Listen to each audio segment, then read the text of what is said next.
या ठिकाणी आपल्याला प्रश्न दिला आहे 1/1 × 2 अधिक 1/2 × 3 अधिक 1/3 × 4 आणि अशी बेरीज करत करत 1/9 × 10 पर्यंत असे अपूर्णांक मांडले तर त्यांची बेरीज किती होईल।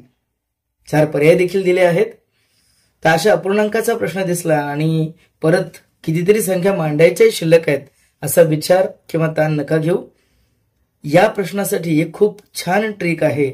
आपण असं समजूयात की हे शेवटचं जर संख्या असेल या प्रश्नामधली तर काय करावं, आपलं उत्तर म्हणजे जी शेवटची संख्या होती 1/9 × 10, या ठिकाणी अशा प्रश्नामध्ये शेवटची जी संख्या आहे 1/9 × 10 अशी जी काही संख्या शेवटची असेल त्यातील पहिला अंक जो असतो तो आपला अंश असतो आणि गुणाकारातली दुसरी संख्या म्हणजे आपल्या उत्तरातील छेद असते। तशा पद्धतीने या प्रश्नाचं उत्तर पर्याय क्रमांक 3 9/10 येतं।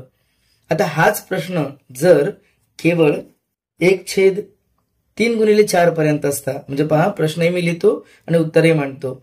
हा जर प्रश्न नवीन प्रश्न आपण समजूया तिथे, हाच जर प्रश्न 1/1 × 2 अधिक 1/2 × 3 अधिक 1/3 × 4 इतकाच असता तर आपलं उत्तर काय असतं।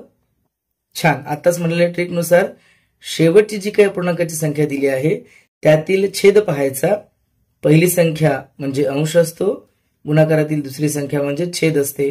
तर अशा पद्धतीने या प्रश्नाचं उत्तर 3/4 होईल। आता आणखी एक प्रश्न याच ठिकाणी आपण पाहू। जर आपल्याला केवळ 1/1 × 2 अधिक 1/2 × 3 एवढ्याच संख्येची बेरीज दिली असते तर उत्तर काय असतं, पहा लक्षात घ्या। शेवटची संख्या आहे 1/2 × 3, त्यातील पहिली संख्या छेदामधील 2 आहे तो अंश राहील आणि गुणाकारातील 3 हे छेद राहणार आहेत। अर्थात 1/1 × 2 अधिक 1/2 × 3 बरोबर 2/3 हे उत्तर येतं। हे उत्तर येतं कसं हे आपण या ठिकाणी समजून घेऊ, बाकी ठिकाणचा पडताळा तुम्ही स्वतः नक्की घ्या। 1/1 × 2 म्हणजेच काय 1/2 आलं आहे, अधिक काय 2 × 3 म्हणजे 1/6 आलं। पहा मित्रांनो, इथे छेद समान नाही आणि तो आपण समान करतो, त्याच्या वेगवेगळ्या पद्धती तुम्हाला माहिती आहेत। मी या ठिकाणी दोघांचाही छेद बरोबर करण्यासाठी या पहिल्या छेदाला 6 करतो, म्हणजे लसावी करूयात। तर काय कळालं, इथे छेद जर 6 असेल तर बेत्रिक 6 असतं म्हणून अंश 3 होतो, अधिक 1/6 बनलं। आता उत्तर काय झालंय, बेरीज केली तर 4/6। आता 4/6 लाच संक्षिप्त रूप दिलं म्हणजे आपण कोणत्या पाढ्यात एकाच येतं ते पाहिलं तर 2 4 बेत्रिक 6 अर्थात उत्तर 2/3 बनतं। म्हणजेच हे उत्तर आपण फक्त ट्रिक न करता पडताळा देखील घेतला आहे। अशा पद्धतीने या प्रत्येक ठिकाणच्या उत्तराचा पडताळा घेता येतो। पण जर आपल्याला हे लक्षात आलं आता म्हटलेली ट्रिक तर तुम्ही ती ट्रिक पडताळून पहा, किंबहुना ट्रिकच्या सहाय्याने डायरेक्टली उत्तर देण्याची शिका।